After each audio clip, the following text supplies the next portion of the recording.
हर खबर पर होगी आपकी पकड़। डाउनलोड कीजिए ABP live app. Uttar Pradesh में ब्राह्मणों को रिझाने की कोशिश अपने चरम पर जाती दिख रही है। अभी तक विपक्षी दल ही अपने अपने तरीके से ब्राह्मणों को लुभाने की कोशिश कर रहे थे, लेकिन अब बीजेपी के नेता भी सरकार से जवाब मांगकर ब्राह्मण वोटरों को संकेत देने में लग गए। रिपोर्ट देखिए। यूपी में पिछले 3 सालों में कितने ब्राह्मणों की हत्या हुई? ब्राह्मणों के कितने हत्यारे पकड़े गए? ब्राह्मणों के कितने हत्यारों को सजा मिली? ब्राह्मण सुरक्षा पर सरकार की रणनीति क्या है? क्या ब्राह्मणों को आर्म्स लाइसेंस में प्राथमिकता मिलेगी? ये वो सवाल हैं जो 20 अगस्त से शुरू हो रहे यूपी विधानसभा के सत्र में पूछे जा सकते हैं। सुल्तानपुर जिले की लंबुआ सीट से बीजेपी विधायक देवमणि द्विवेदी ने विधानसभा में नियम 56 के अंतर्गत यूपी के गृह मंत्री से इन सवालों का जवाब मांगा है। हालांकि जब तक इन सवालों को विधानसभा में स्वीकार नहीं किया जाता, तब तक इन्हें विधानसभा में पूछे जाने वाला प्रश्न नहीं कह सकते। लेकिन ये सवाल बताते हैं कि यूपी में ब्राह्मणों को अपना बनाने की होड़ कहाँ तक पहुँच गई है। लेकिन अब उनके अपने विधायक भी पूछने लगे हैं कि भाई सच्चाई क्या है और क्यों किसी एक वर्ग को, एक समाज को लेकर के उनके ऊपर अत्याचार हो रहा है, जुल्म हो रहा है। क्या एक ही जात के लोग अपराधी होते हैं?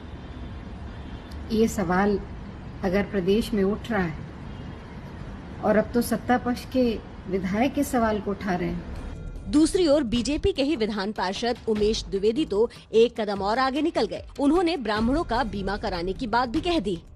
और आगे भी तमाम सारे क्षेत्रों में, चाहे वो बीमा का क्षेत्र होगा कि उनके तमाम नौजवान अगर खत्म हो जा रहे हैं, उनकी बीवियों के लिए जो है निश्चित तौर पर कुछ न कुछ नौकरियां मिल जाए, उनको जो है कुछ इस तरह से अनुदान मिल जाए, इस पे तमाम सारा काम चल रहा है। ब्राह्मणों का बीमा कराने की बात आई तो बीएसपी अध्यक्ष मायावती ने सुरक्षा और सम्मान को ज्यादा जरूरी बता दिया। मायावती के मुताबिक यूपी भाजपा सरकार द्वारा गरीब ब्राह्मणों का बीमा कराने की बात इस वर्ग के प्रति केवल अपनी कमियों पर पर्दा डालने के लिए ही लगती है, जबकि ब्राह्मण समाज को बीमा से पहले सरकार से अपने मान सम्मान और पूरी सुरक्षा की गारंटी करनी चाहिए। ब्राह्मणों की सियासत में मुख्यमंत्री योगी आदित्यनाथ के सूचना सलाहकार शलभ मणि त्रिपाठी भी कूद पड़े हैं। शलभ मणि ने कांग्रेस पर 1948 में 50,000 ब्राह्मणों के कत्लेआम का आरोप लगाया। कानपुर के कुख्यात अपराधी विकास दुबे के एनकाउंटर के बाद ब्राह्मणों को लुभाने की सियासत शुरू हुई। समाजवादी पार्टी के प्रवक्ता अभिषेक मिश्रा ने लखनऊ में भगवान परशुराम की 108 फीट की मूर्ति लगाने का ऐलान किया। इसके जवाब में बीएसपी अध्यक्ष मायावती ने भी परशुराम की भव्य मूर्ति लगाने की घोषणा की।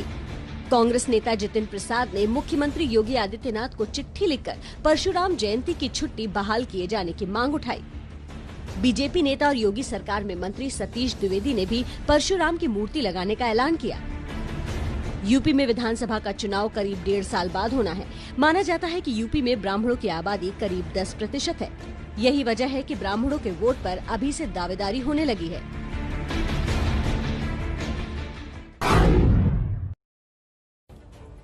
संवाददाता रणवीर हमारे साथ जुड़ गए हैं ताजा अपडेट लेकर। रणवीर, ट्विटर पर जब मैंने दर्शकों को बताया कि इस खबर पर हम आपसे डिटेल रिपोर्ट लेने वाले हैं, एक दर्शक ने बकायदा कमेंट लिखा है कि इस बार ब्राह्मण मुख्यमंत्री की हम मांग करते हैं।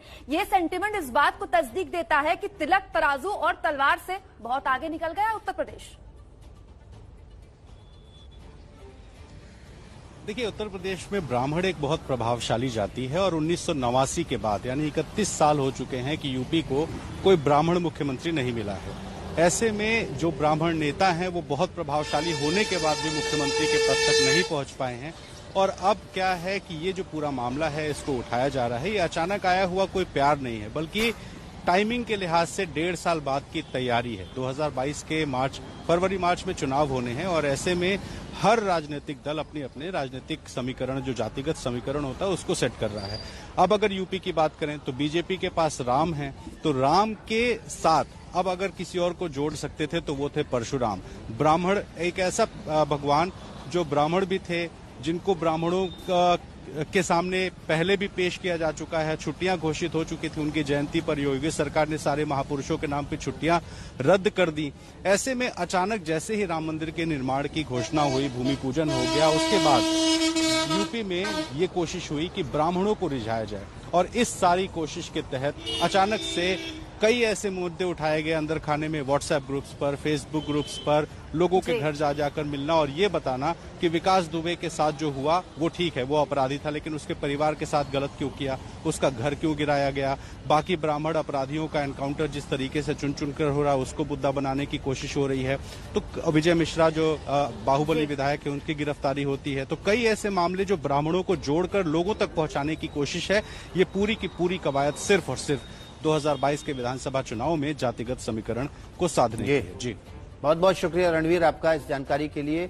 हम आपसे आगे भी जानकारी लेते रहेंगे, इसमें जो भी अपडेट हो